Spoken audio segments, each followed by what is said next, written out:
오늘 우리는 지난주에 이어서 이 성경에 대한 말씀을 여러분과 한 번 더 나누려고 합니다. 제가 이제 지난주 설교를 하고 나서 계속 기도하는 중에 하나님 어떤 말씀을 우리 공동체에 주십니까? 라는 기도를 계속 하는 가운데 이 성경에 대해서, 이 말씀에 대해서 주님이 허락하시는 시간까지 충분히 좀 여러분과 나눠봐야 되겠다라는 그런 마음을 하나님이 주셨어요. 그래서 계속해서 좀 성경에 대해서 우리가 말씀을 들어보는 시간을 가지겠습니다. 먼저 여러분 사진을 한번 보실까요? 보시면 이게 나오는 건 힌두교의 경전인 우파니샤드라는 경전이에요. 우파니샤드. 발음도 잘 안 됩니다. 힌두교에는 대표적으로 베다경이 있고 우파니샤드라는 경전이 있는데 이 우파니샤드라는 경전이 힌두교의 가장 중요하고 핵심적인 가르침이 담겨있는 경전이라고 합니다. 다음 것도 볼까요? 이건 여러분 불교의 경전입니다. 불교 경전이 여기 4개만 나왔는데 제가 이번에 설교 준비하다 보니까 불교의 경전이 8만 대장경이래요. 8만 개가 될 정도로 경전이 수없이 많은 거예요. 이 경전들은 부처의 가르침을 받은 제자들이 그 가르침을 기록해 놓은 것들인데 그게 8만 경이나 될 정도로 그렇게 많은 이 경전이 있다라는 걸 알게 되었어요. 그래서 우리 8만 대장경 있잖아요. 어디 절에 가면은 그게 저는 8만 장이 되는 그런 경전이구나 그렇게 생각했더니 그게 아니라 수많은 경전들을 다 모아놓은 경전이라는 말입니다. 그리고 그 다음에는 우리가 익숙한 성경 여기 나왔지요. 지금 우파샤니드 그리고 불교의 경전 그리고 성경 사람들은 전부 이 책들을 경전이다 이렇게 불려요. 경전이다. 그런데 이런 경전과 우리는 이 성경을 그냥 경전이라 부르지 않고 성경 이렇게 부르지요. 이건 또 다음 주에 또 한 번 더 성경에 대해서 나누려고 그래요. 성경이 어떻게 이루어지게 되었는가. 보십시오. 이 다른 경전들과 이 성경의 차이는 무엇일까요? 다른 성경들과 성경의 차이. 다른 경전들은 전부 사람이 쓴 책이에요. 그러니까 사람에 의해 기록된 사람의 책일 뿐이지요. 우파샤니드라는 저 힌두교 경전은 이 힌두교의 승려들인 구루라는 사람들이 신에게 계시를 받아가지고 그냥 깨닫게 된 것, 그렇게 된 것, 묵상한 것들을 글로 적어놓은 것들이거든요. 어찌되었든지 간에 사람에 의해 기록된 사람의 책입니다. 그러나 성경은 어떠합니까? 성경은 하나님에 의해서 기록된 하나님의 책입니다.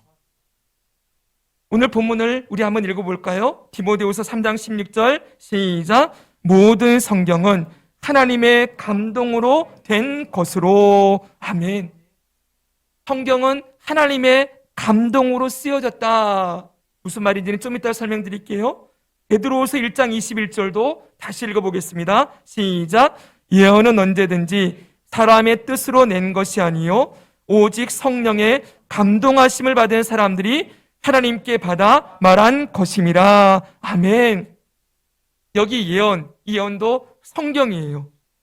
이 성경이 성령의 감동하심을 받은 사람들이 하나님께 받아서 쓴 책이 바로 성경이다 말씀합니다. 여기 동시에 동일하게 나오는 단어가 감동이라는 단어가 나오지요. 이 감동이라는 단어는 영감이라는 말과 동의어예요. 영감을 주셨다. 이 단어는 헬라어로 데오표 뉴스토스로서 원래 의미는 숨을 불어넣다 이런 의미예요. 헬라어는 잘 몰라도 돼요. 그 뜻이 뭐예요? 숨, 호흡을 불어넣었다. 하나님께서 하나님의 숨결, 하나님의 호흡, 하나님의 능력이라고도 할 수 있어요. 그리고 또는 성령이라고 해석되기도 해요. 하나님의 능력과 숨을 불어넣으셔서 쓰신 책이 바로 성경이라는 거예요. 특별히 이 일을 성령 하나님이 주도해서 하셨다, 이렇게 말씀하고 있는 것이죠. 핵심은 무엇입니까? 성경은 하나님이 쓰신 책이라는 거예요. 분명하게 그렇게 성경의 기원을 밝혀놓고 있는 것이지요. 이 세상의 어느 경전도 신이 직접 썼다라고 말하는 경전은 없어요. 오직 성경만 하나님이 내가 이 책을 직접 썼다, 이렇게 말씀하고 있는 거지요. 이 땅의 모든 경전은 사람이 쓴 책이지만 성경은 하나님이 감동시키셔서, 하나님이 누군가를 부르셔서 택하시고 부르셔서 그로 하여금 성경을 받아 쓰게 하셨다, 이렇게 말씀하고 있는 것입니다. 그럼 여러분, 하나님께서 영감을 불어넣으셔서 성경을 기록했다라고 하셨는데 그 영감을 불어넣은 대상이 있겠지요. 하나님의 숨과 호흡을 불어넣은 대상이 누구인가? 첫째는 바로 성경을 기록한 저자들에게 영감을 불어넣으셨어요. 사람을 불러서 그들에게 능력도 주시고 호흡도 주시고 성령을 주셔서 그들로 하여금 성경을 기록하게 하시는 것이지요. 소위 말하기를 성경은 저자가 이중 저자가 있다, 이렇게 얘기합니다. 따라해 볼까요? 이중 저자. 네, 원 저자가 있고, 첫째 저자, 원 저자가 있고, 둘째 저자, 인간 저자가 있다, 이렇게 말하는 거예요. 성경의 원래 저자, 성경을 원래 쓰신 첫 번째 저자는 하나님이세요. 하나님이 사람들을 택하시고 그들에게 영감을 불어넣으셔서 성경을 기록하게 하셨습니다. 이 하나님의 택하심을 받아, 하나님의 영감을 받아 성경을 기록한 저자를 둘째 저자, 인간 저자, 이렇게 부르는 거예요. 신구약 성경을 보면은 인간 저자가 약 40여 명이 등장을 합니다. 이것도 한 번 더 자세히 보려고 하는데요. 구약 성경은 약 30명, 신약 성경은 약 10명의 저자가 등장을 해요. 그런데 여러분, 이들이 인간이긴 하지만 사람이 분명히 이 성경을 쓰는데 도구로 사용되었지만 하나님께서 그들을 사용하셔서 약 40여 명의 저자의 가운데 감동을 주시고 성경을 쓰게 하신 것이죠. 그런데 이 인간 저자들 가운데 역사하실 때 어떻게 역사하셨는가라는 것에 대해서는 크게 두 가지 견해가 있어요. 첫째는 유기적 영감이다. 둘째는 기계적 영감이다. 이런 얘기를 해요. 좀 어려워 보이지만 둘째부터 생각하면 쉽습니다. 기계적인 영감은 무엇이냐? 축자적 영감 조금 이따 넣어주세요. 유기적 영감, 반대말이 기계적 영감이에요. 기계적 영감은 여러분 그냥 한마디로 기계처럼 받아쓰기 했다는 거예요. 이걸 다른 말로 하면 복사설 그래요. 하나님의 말씀을 붙여넣기 하듯이 컨트롤 V 넣듯이 그냥 그대로 불러주신 걸 받아쓰기 했을 뿐이다, 이렇게 얘기하는 거예요.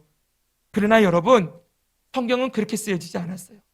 여기 뭐라고 되어 있습니까? 유기적 영감이라고 말씀해 놓았지요. 그것은 무엇이냐면 그 사람을 분명히 택하셔서 성경을 받아쓰게 하셨어요. 그러나 받았을 때 그 사람이 그냥 기계적으로 받아쓰는 게 아니라 그 사람의 기질, 그 사람의 특성, 그 사람의 환경, 모든 것을 사용하셔서 물론 하나님이 쓰신 책이지만 그 사람을 사용하신 흔적들이 남아있다는 거예요. 대표적인 예를 들어보면 돼요. 마태복음을 봅시다. 신약성경 마태복음은 마태라는 제자가 썼지요. 마태는 출신이 유대인이에요. 아브라함의 후손이라고 하는 유대인이고 그의 직업은 세리입니다. 그래서 마태복음 보면은 유대인들로서의 특성이 잘 나타나 있어요. 구약의 예언들을 막 인용을 하는 거예요. 구약에 이렇게 써 있는데 하나님 예수님이 이렇게 말씀하셨다. 그러면서 구약 성경의 말씀 그리고 구약 성경의 예언, 이 말씀이 구약에 이렇게 써 있는 말씀이 신약의 예수님 때 이렇게 이루어졌다라는 얘기들을 아주 세밀하게 연결해서 설명하는 걸 볼 수 있어요. 이건 누구만 할 수 있어요? 유대인만 할 수 있는 거예요. 유대인이 구약의 이스라엘 백성들의 후예니까. 아시겠죠? 또 세리지요. 여러분, 마태복음에는 특별히 돈에 대한 얘기, 재물에 대한 얘기가 많이 나와요. 세리는 항상 돈을 다루잖아요. 그러니까 그 부분에 있어서 자기를 다루신 하나님의 역사를 그가 하나님의 영광을 받아 돈에 대해, 재물에 대해 특별히 더 많이 기록하는 거지요. 누가복음을 볼까요? 여러분, 누가는 마태와 반대로 이방인입니다. 그리고 그의 직업은 의사입니다. 누가는 유대인들의 특징은 나타나지 않아요. 구약의 예언을 막 설명해가지고, 왜요? 헬라인이니까 그런 거 잘 몰라요. 그런데 이방인들에게 이 예수님을 소개하기 위해서 아주 특별한 재능으로 그가 성경을 쓴 것을 볼 수가 있어요. 이방인들이 보면 예수님이 누구이신지를 더 분명하게 알 수 있도록 적어 놓았을 뿐만 아니라 또한 그가 의사라고 했지요. 그래서 누가복음이 가장 기록이 정확하다. 의사들이 세밀하고 정확하잖아요.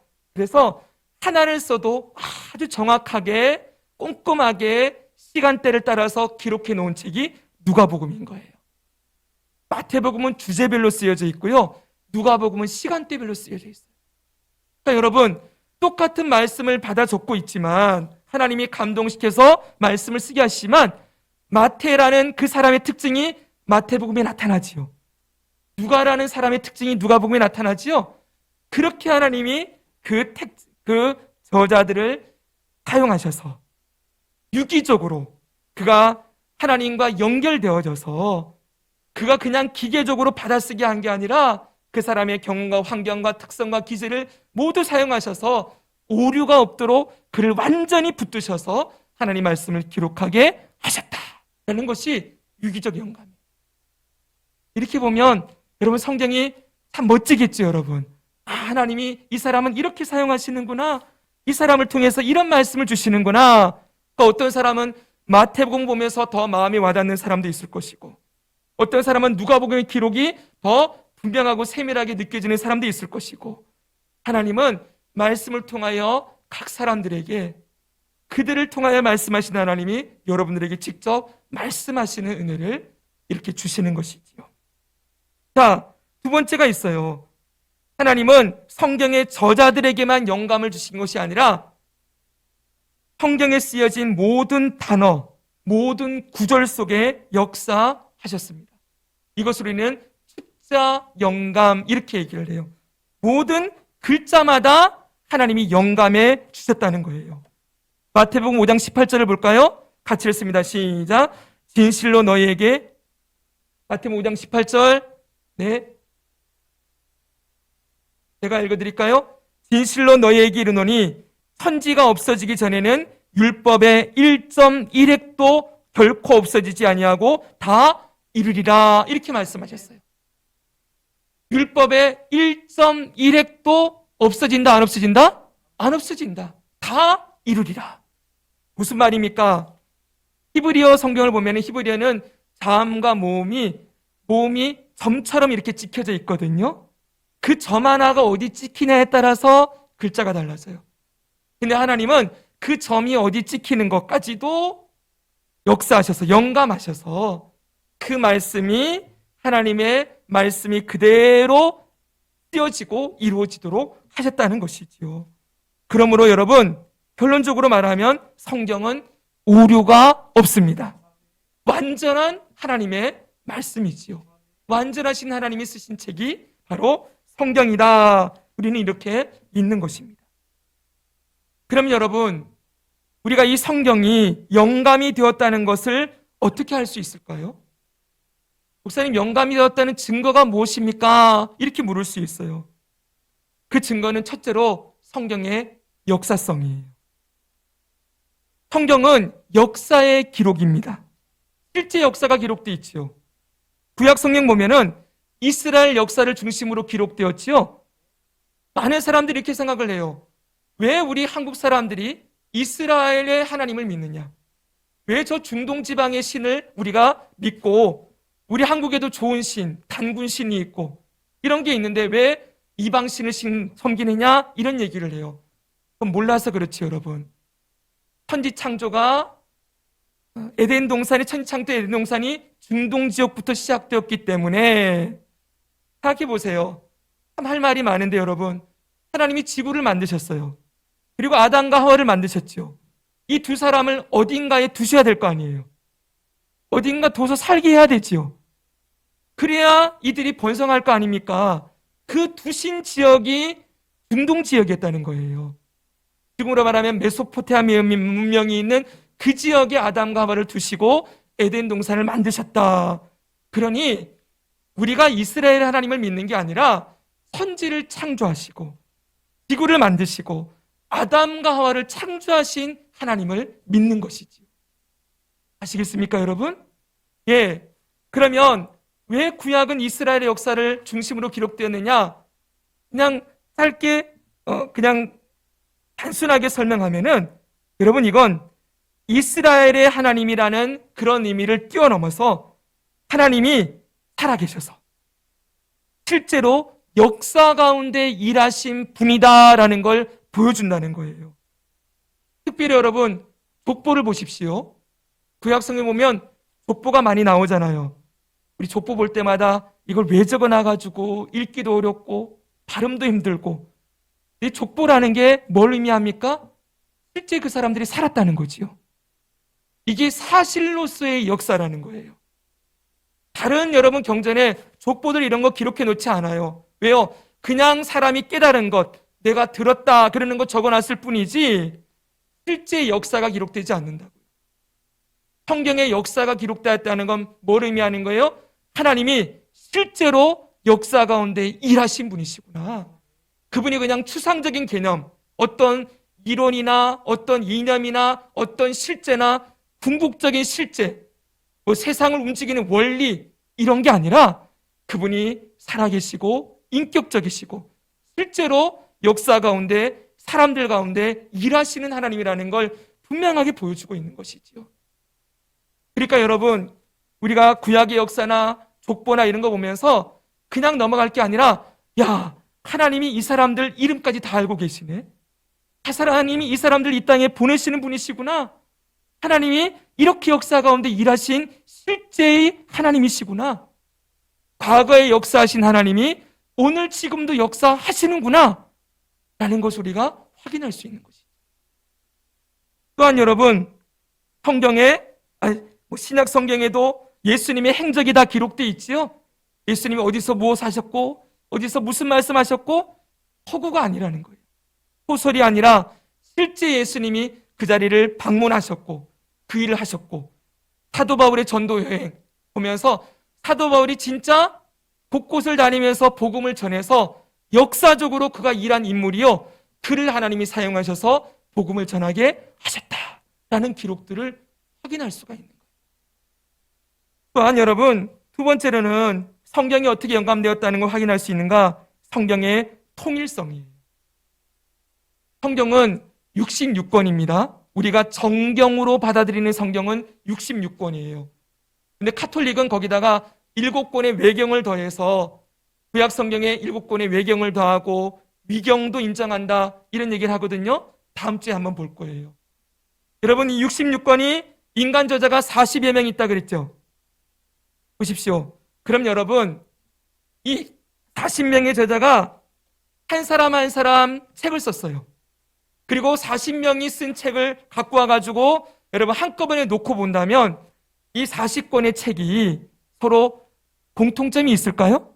40명의 저자가 쓴 66권의 책을 다 모아놓고 하나씩 하나씩 보면 이게 같은 얘기를 할까요? 다른 얘기를 할까요?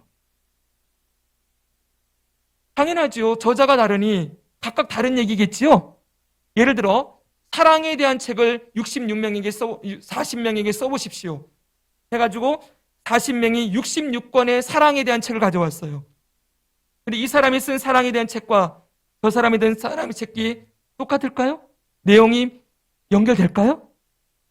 안 되죠? 그건 불가능이죠? 더군다나 성경은 1600여 년 동안의 기간이 있어요. 구약 성경이 쓰여진 기간은 1500년, 신약 성경은 100년이에요. 1600년 동안 40여 명이 쓴 책을 모아서 갖고 왔는데 이게 연결성이 있을 리가 없지요. 그런데 기가 막힌 건 창세기부터 요한계시록까지 이 성경이 하나의 스토리로 다 연결이 된다는 거예요. 기가 막히게 톱니바퀴가 이렇게 맞물리듯이 구약에 나왔던 말씀이 신약에 나오고 그 구약에 나왔던 말씀이 신약에 이루어진 게 나와 있고 저자는 다르고 시간은 1600년인데 놀랍도록 통일성이 있다. 이것이 바로 성경이 한 분이 쓴 책이라는 걸 분명하게 보여주는 증거이지요. 제가 우리 교회에서 성경일독학교라는 강의를 계속하고 있는데 그게 바로 이걸 보여주는 거예요. 성경이 한 권의 책이다. 하나님이 쓰신. 이것을 여러분 좀 더 알아가면은 이 성경의 스토리를 창세기부터 요한계시록까지 보고 나면은 읽을 때마다 탄성이 나오게 돼 있어요. 야, 하나님이 이렇게 하셨구나. 하나님이 정말 살아계신 분이시구나. 성경이 하나도 틀린 말씀이 없어요.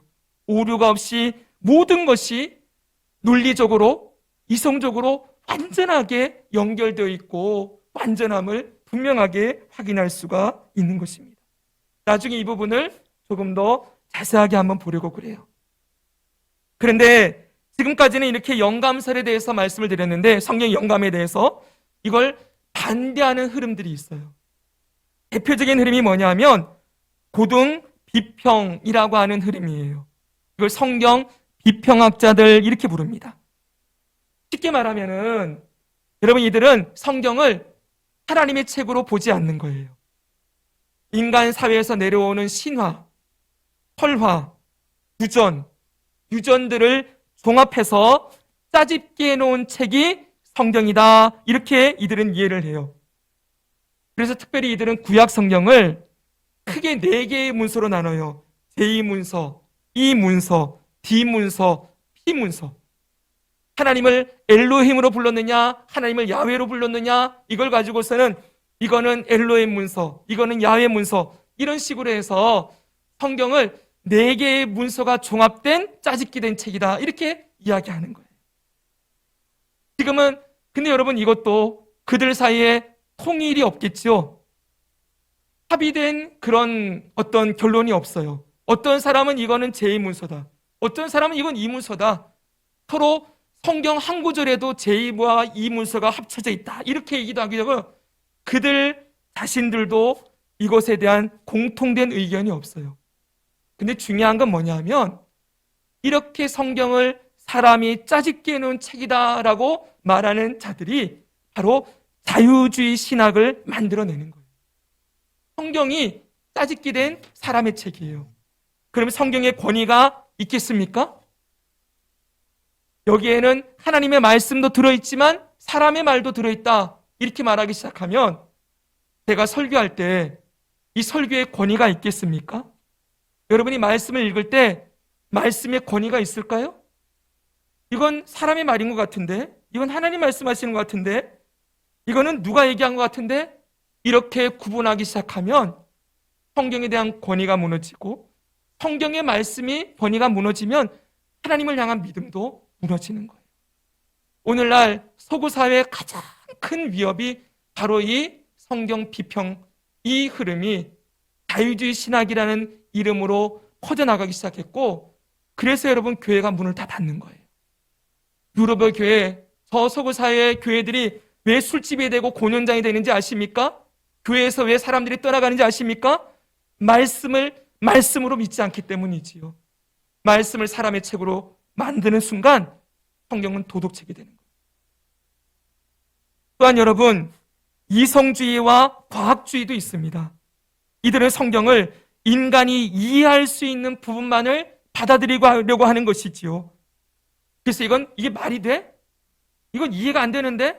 그러면 이해가 안 되는 것 빼버리고 과학적으로 증명이 안 된 것 빼버리고 그럼 여러분 성경에 뭐만 남을까요?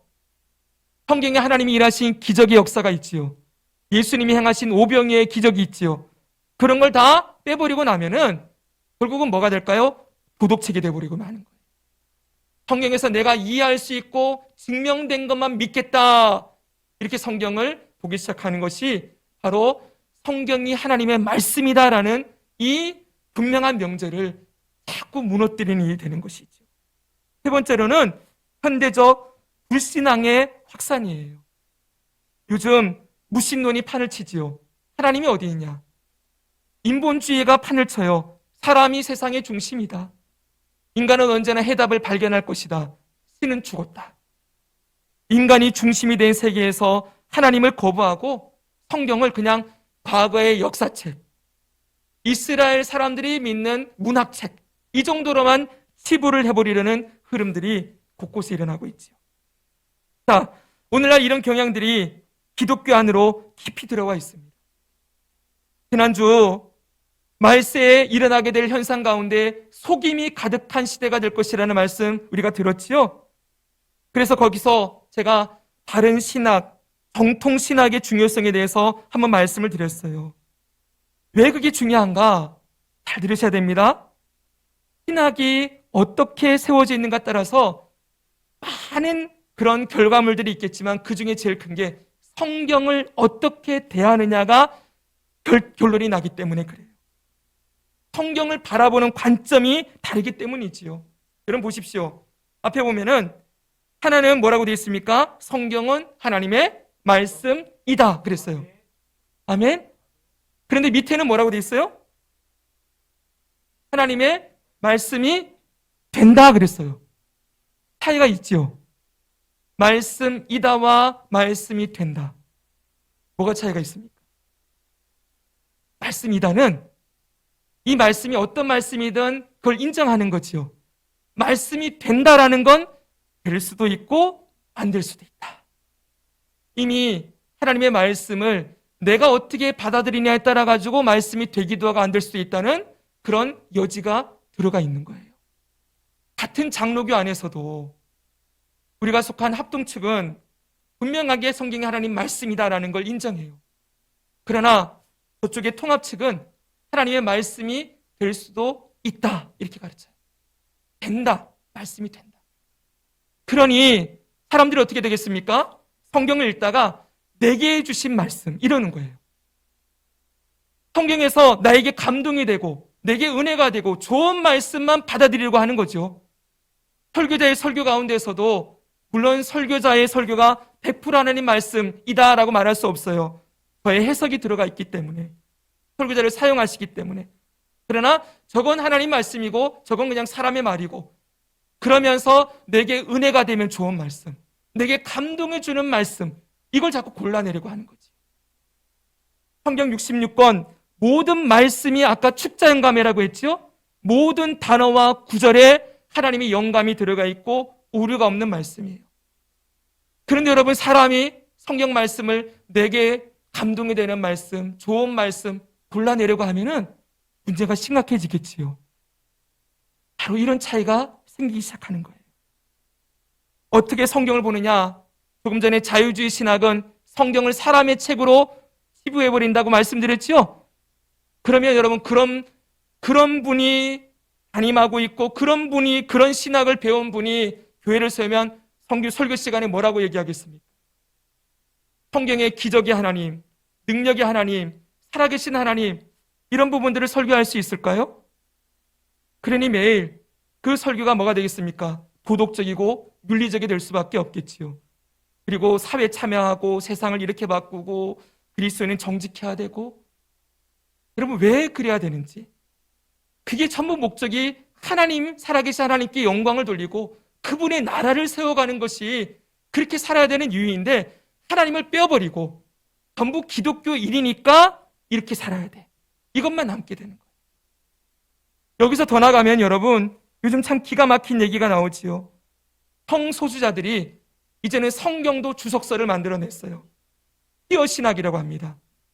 퀴어 신학자들이 성경 주석서를 만들어냈는데 퀴어 성서 주석이에요. 이건 성소수자들의 관점으로 성경을 해석해 놓은 거예요. 그러니 여러분, 레위기서나 이런 데서 저는 한번 사보고 싶다는 생각도 있는데 안 샀습니다. 볼 필요가 없어요. 왜요? 성경 말씀을 전부 바꿔놨겠지요. 동성애자들, 분명히 동성끼리 간음하는 자들은 돌로 죽여라 라는 말씀을 어떻게 바꿔놨을까요? 물론 바꿔놨겠죠. 그렇죠? 이렇게 어떤 신학을 가지냐가 성경을 어떻게 대하느냐를 결정한다는 거예요. 우리는 우리 장로교 신학의 토대가 되는 웨스터민스터 신앙고백서. 여러분, 이 웨스터민스터 신앙고백이라는 게 우리는 사도신경을 외우잖아요. 그렇죠? 이게 우리의 신앙고백입니다. 그런데 장로교에서 이 신앙고백을 더 자세하게 써놓은 거예요. 그러니까 이게 장로교는 뭘 믿습니까? 라고 얘기하면 이걸 믿는 거예요. 이걸 고백하는 거예요. 그럼 이것도 신학이 아닙니까? 이렇게 얘기할 수 있어요. 아니요, 여러분, 여기는 신앙 고백이에요. 너 뭐 믿니? 라고 했더니 우리는 이걸 믿는다 라고 정리해 놓은 거예요. 그 정리해 놓은 곳에 1장 3절에 보면은 이렇게 되어 있어요. 하나님의 영감으로 주어진 이 모든 책이 신앙과 삶의 규범이다. 하나님의 영감이라는 단어가 분명히 들어가 있죠. 성경이 하나님 말씀이라는 거예요. 1장 4절에 보면 이렇게 되어 있습니다. 성경의 권위 때문에 우리는 성경을 믿고 순종해야 되는데, 성경의 권위는 사람이나 교회의 증언에 의존하는 것이 아니라, 보세요, 성경의 권위는 사람이나 교회의 증언에 의존하는 것이 아니라 성경의 저자이신 진리 자체이신 하나님께 의존한다. 여러분, 이 구절 하나만 봐도 얼마나 분명하게 성경의 저자가 하나님이라는 걸 선포하고 있습니까? 그래서 따라서 성경이 하나님의 말씀이기 때문에 우리는 성경을 받아들여야 한다. 아멘이지요? 저는 100% 동의하고 이것을 어떤 경우에도 양보할 수 없습니다. 제가 그냥 장로교 목사가 아니라 성경 있는 그대로, 성경이 말씀하신 그대로 저는 믿고 선포하고 고백합니다. 사랑하는 성도 여러분, 여러분 어떻습니까? 우리의 믿음의 기초가 어디에 있어야 됩니까? 성경이 하나님의 영감된 말씀이요, 100% 완전한 하나님의 말씀이다. 이것을 믿는 데서 우리의 믿음이 출발하는 거예요. 아까도 말씀드렸지만 설교자가 이 확신이 없다면 제가 여러분들에게 말씀을 어떻게 전하겠습니까? 회중들인 여러분들이 이 확신이 없다면 말씀을 어떻게 듣겠습니까? 말씀을 어떻게 읽고 어떻게 배우겠습니까? 그리고 기독교의, 여러분, 아무튼 기독교의 가장 중요한 기초는 100% 성경이 하나님 말씀임을 믿는 데서 출발합니다. 이것이 없으면 기독교의 권위는 다 무너지고 기독교는 그냥 다만 인간들에게 유익한 종교로 전락해버리고 말 거예요. 마지막으로 여러분, 이 성경을 하나님이 그럼 왜 주셨을까? 이게 중요하겠지요. 이 성경을 왜 써주셨을까? 지난주에는 성경을 먹어야 하는 이유를 들었는데 오늘은 하나님이 성경을 주신 이유가 무엇일까? 이것을 나누고 마치려고 합니다. 첫째는요, 같이 한번 읽어볼까요? 시작. 하나님을 계시해 주시기 위해서. 이거예요. 보십시오. 하나님은 살아계시고 역사하시는 분이시지요. 아멘. 그리고 그분은 특별히 사람의 삶에 간섭하시고 사람과 소통하시고 교제하시는 분이세요. 하나님은 우리를 만들어 놓고 저 멀리 계신 하나님이 아니라 오늘도 우리를 찾아오시고 말씀하시는 분이시지요. 이걸 인격적인 분이시다 이렇게 표현해요. 따라합시다. 인격적인 분이시다. 하나님은 인격을 가지신 분이에요. 그런데 여러분, 그 하나님과 사람이 끊임없이 하나님은 우리를 만나주시고 소통하시고 교제하기를 원하시는데 문제가 있어요. 하나님은 영이시라는 거예요. 사람이 눈으로 볼 수가 없고 그분의 말씀을 직접 들을 수가 없어요. 만질 수도 없는 분이십니다. 그래서 영이신 하나님이 우리 사람들과 교제를 하시려면 제일 먼저 필요한 게 뭘까요? 바로 자신이 누구이신지를 알려주셔야 되겠지요. 우리가 서로 누군가를 만나서 교제할 때 상대방이 누구이신지를 알아야죠. 자기소개하잖아요. 나는 이런 사람이야. 그리고 내 생각은 이래. 그러면서 서로 소통하고 교제하고 마음과 생각을 맞춰가지요. 마찬가지죠. 하나님도 하나님이 누구이신지를 우리에게 알려주셔야 되는 거예요. 제일 먼저 해야 될 일이. 그래서 하신 일이 뭐라고요? 바로 성경을 기록하시는 것이지요. 성경을 통하여서 하나님은 자신이 누구인지를 이 계시는 감추었던 것을 열어서 보여주는 거예요. 성경을 통해 하나님의 성품, 하나님의 사역, 하나님의 일하심, 하나님의 계획, 하나님의 뜻, 이 모든 걸 알려주시는 것입니다. 그래서 성경은 하나님의 자기 계시서 이렇게 표현하게 돼요. 따라합시다. 하나님의 자기 계시서, 자신을 보여주신 책이다. 그런데 하나님이 자신을 알려주실 때 하나님의 언어로 알려주시면 사람이 이해할 수 있을까요? 하나님의 언어로 얘기하면 못 알아듣겠지요. 그래서 하나님은 사람이 이해할 수 있는 언어로 자신을 계시해 주기 위하여 인간 저자를 택하시는 거예요. 그리고 인간 저자를 사용하셔서 인간의 언어로 성경을 기록하게 하시는 것이지요. 이게 바로 영감인 거예요. 이해되셨습니까? 네. 즉 하나님은 사람의 언어로, 사람이 이해할 수 있는 수준으로 자신을 계시해 주시는 것이지요. 이걸 신학적인 용어로는 하나님의 적응, 하나님의 조정, 이렇게도 말을 해요. 종교개혁자 칼빈은 성경을 하나님의 어떤 의미에서 성경을 하나님의 베이비 토크다 이렇게 얘기했어요. 이거 우리나라 말로 바꾸면 눈높이 교육. 하나님이 자신을 쫙 낮추셔서 사람이 이해할 수 있는 정도로만 자신을 보여주신 것이죠. 정리하면 하나님이 성경을 기록하신 목적은 우리에게 하나님 자신을 알려주시고 우리와 인격적으로 교제하기 위함이에요. 성경을 통해서 우리를 만나고 싶으신 거예요. 그러므로 성경은 우리가 하나님과 교제하는 통로가 되는 것입니다. 할렐루야! 힘하십시오. 사랑하는 성도 여러분, 많은 성도들이 하나님을 만나고 싶어 해요. 우리 이런 기도하지요. 하나님, 살아계신다면 내 앞에 나타나 주세요. 하나님의 모습을 보여주세요. 하나님 말씀해 주시면 내가 하나님 살아계신 거 믿겠습니다. 외치지요. 물론 특별하게 하나님이 직접 보여주시기도 하시고 말씀을 들려주는 일들이 간혹 있어요. 정말 봐야만 믿는 고집스러운 사람들이 있기 때문이지요. 약한 사람도 있기 때문에. 그러나 여러분, 대부분 하나님이 하나님 보여주세요, 만나고 싶어요 그러면 하나님이 뭐라고 대답하실까요? 성경을 봐라, 성경을 읽어라, 이렇게 얘기하실 거예요. 왜요? 성경이 하나님 만나는 통로니까. 성경에 하나님이 어떤 분이신지 다 보여져 있으니까 성경을 보라 말씀하시죠. 신비한 경험을 해야 하나님을 만나는 게 아니에요. 기독교는 체험의 종교라고 합니다. 경험의 종교.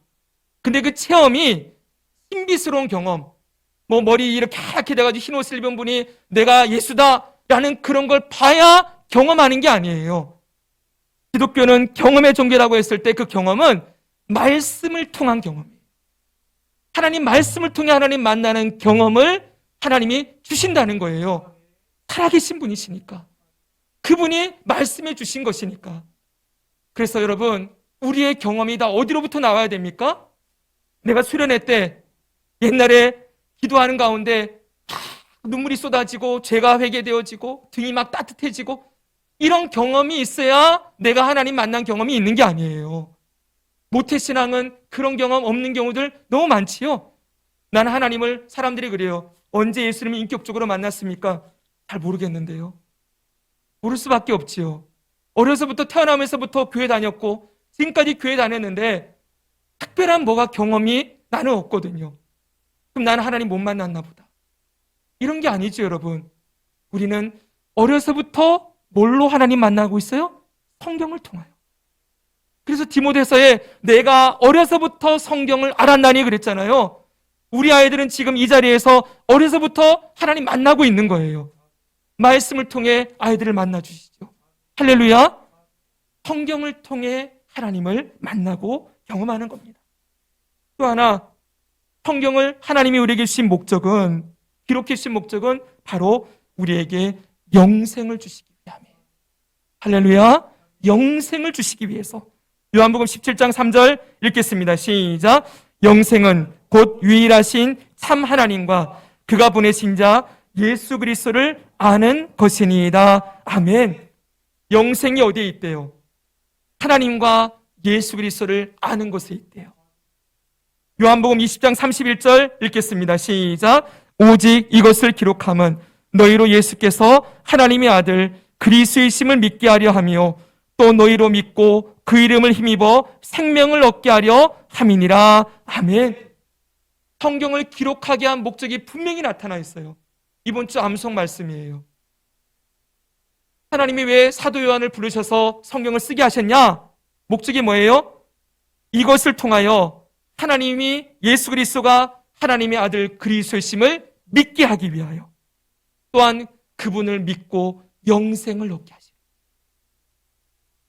로마서는 이런 말씀을 하고 있습니다. 그러므로 믿음은 들음에서 나며 들음은 그리스도의 말씀으로 말미암았느니라. 아멘. 기독교는 믿음으로 구원을 얻습니다. 믿음으로 영생을 얻는데 그 믿음이 무엇을 믿는 믿음입니까? 가장 기초는 바로 성경이 하나님의 말씀이라는 걸 믿는 데서 출발하는 겁니다. 그래서 이 말씀을 들음으로 하나님과 예수 그리스도를 알게 되고 그분의 십자가와 부활을 알고 듣고 믿어서 구원에 이르게 되는 것이지요. 사랑하는 성도 여러분, 성경을 통해 믿음이 자라나고 열매를 맺는 것입니다. 영생을 주시기 위해서 쓰여진 이 성경, 우리가 얼마나 사랑하고 가까이 해야 될까요?